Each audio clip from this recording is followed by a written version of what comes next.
ఈ ముగ్గురు యవనస్తులు కూడా తమది కాని దేశంలో దేవుని కోసం నిలబడ్డారు. అన్కాంప్రమైజింగ్ ఫెయిత్, విశ్వాస విషయంలో రాజీ పడలేదు. స్తోత్రం చెప్పండి, హల్లెలూయ.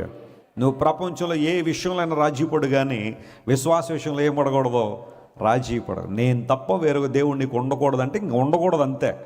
మరలా దానిలో అది ఎందుకు ఉండకూడదని ఇది ఎందుకు ఉండకూడదని నేను ఓన్లీ చూస్తున్నానండి, లేదంటే ఏదో మనసులో అలా వెళ్ళాను కానీ ఏమి చూడలేదండి, లేదా మొక్కలేదండి, ఇవన్నీ వద్దు. ఇంకా వద్దంటే వద్దంతే. బైబిల్ వద్దందండి, వద్దు.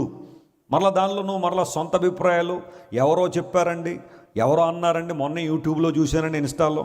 ఈరోజు అందరూ స్పీకర్లే యూట్యూబ్లో, ఇన్స్టాగ్రామ్లో. ఏం తెలిసినా తెలియపోయిన వాక్యం గురించి ప్రతి ఒక్కరు రావడం, ఏదోటి చెప్పడం, అందరినీ కన్ఫ్యూజ్ చేసి పడేస్తున్నారే. వాళ్ళు చెప్పారండి, వీళ్ళు చెప్పారండి, బైబిల్ ఏం చెప్పింది అక్కర్లేదు, నీకు వద్దంటే వద్దు. నేను తప్ప వేరే దేవుడిని ఉండకూడదు అన్నాడు, అంతే. ఇంక అందులో కాంప్రమైజ్ లేదు, రాజీ లేదు. నిలబడ్డారు ముగ్గురు యవనస్తులు. నీవు మమ్మల్ని అగ్నిగుండంలో వేసేసినా పర్వాలేదు, మేము మాత్రం మా విశ్వాస విషయంలో ఏం పడం, రాజీ పడం. కోపం వచ్చింది నెబుకద్నెజరుకి, ఈగో టచ్ అయింది. ఎందుకంటే అంత రాజును వారు వ్యతిరేకించారు అంటే, అతని నిబంధనను కాదన్నారంటే ఖచ్చితంగా కోపం వచ్చింది.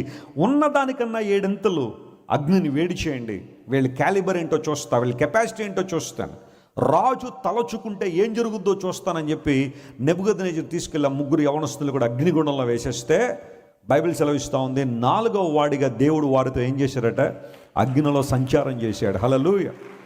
అగ్ని బలమును చల్లార్చింది దేవుడైనప్పటికీ కూడా ఆ క్రెడిట్ ఎవరికి ఇచ్చారు?